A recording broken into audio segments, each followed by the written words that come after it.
So this is activity 1, the calibration tests for the factors affecting reactant rates. So I have my well, I have all of my materials. So in the top left well, I'm going to add 8 drops of potassium iodide.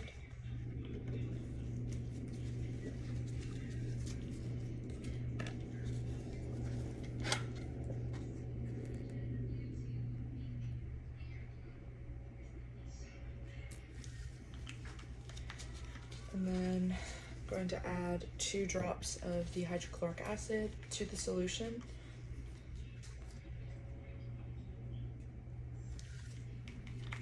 And then I'm going to add 4 drops of the starch solution.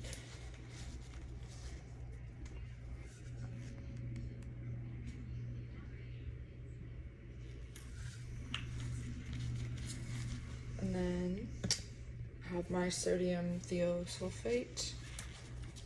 I'm going to add 8 drops.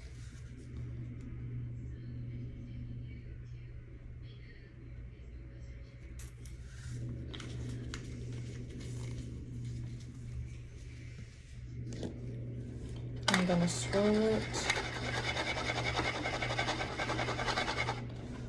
I'm going to take my syringe and draw up 0.4 ml of the hydrogen peroxide.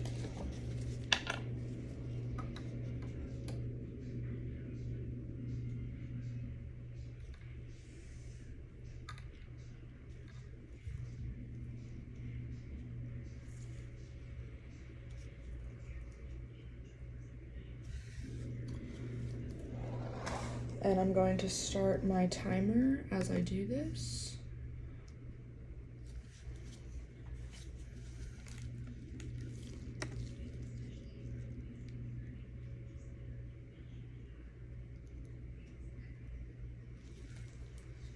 And then I'm going to swirl and check for color changes.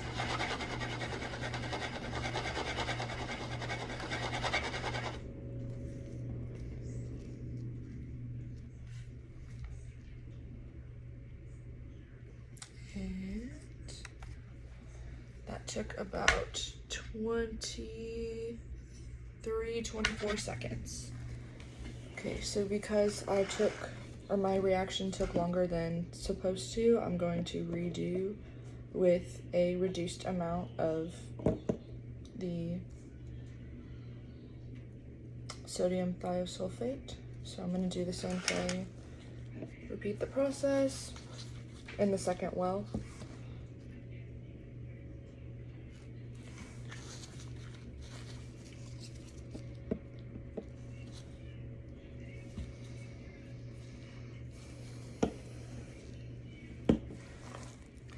Okay, I'm adding my hydrogen peroxide and I'm going to restart my timer.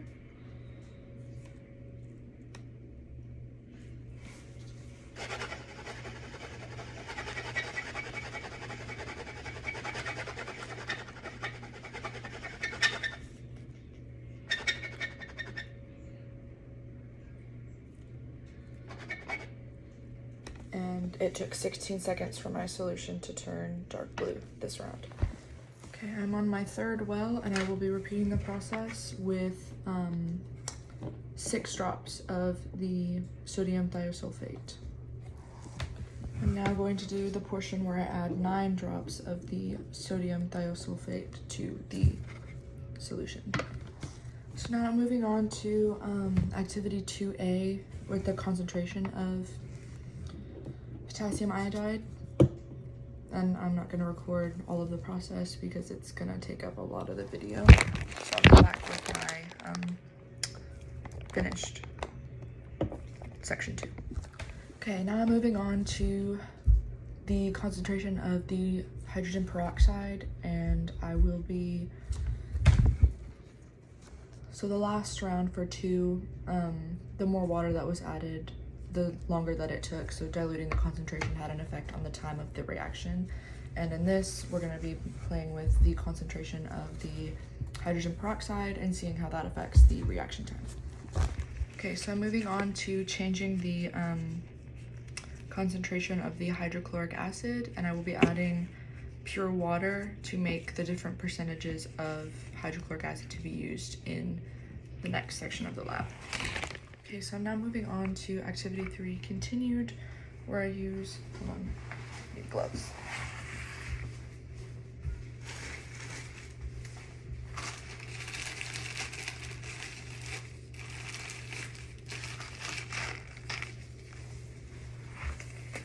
Where I use the same chemicals to create the solution and then test them in different thermal conditions. So I have my ice water, my hot water, and my room temperature water.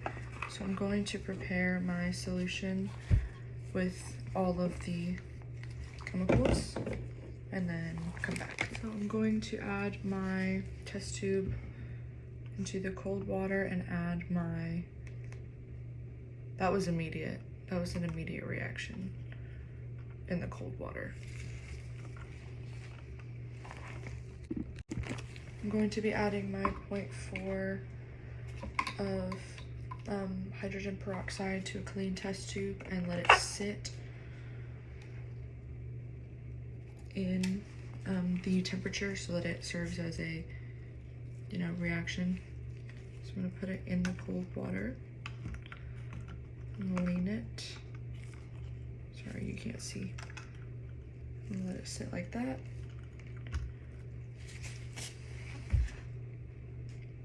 For 5 minutes. Okay, so it's been 5 minutes and I'm now going to add my solution to my cold. So I have my pre-mixed solution here and I'm gonna time to see how long it takes to react.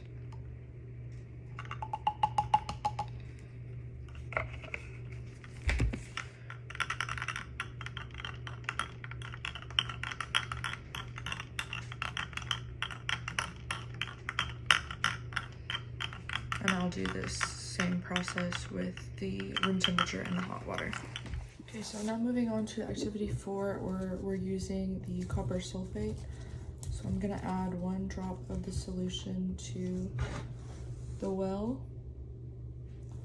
and then about 3 mils of pure water. So I'm gonna use my cylinder.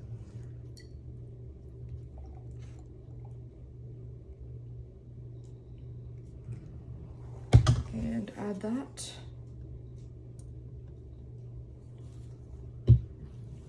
Just kind of swirl it to get it to mix together. And then I'm gonna do the other set of reactions with the copper sulfate.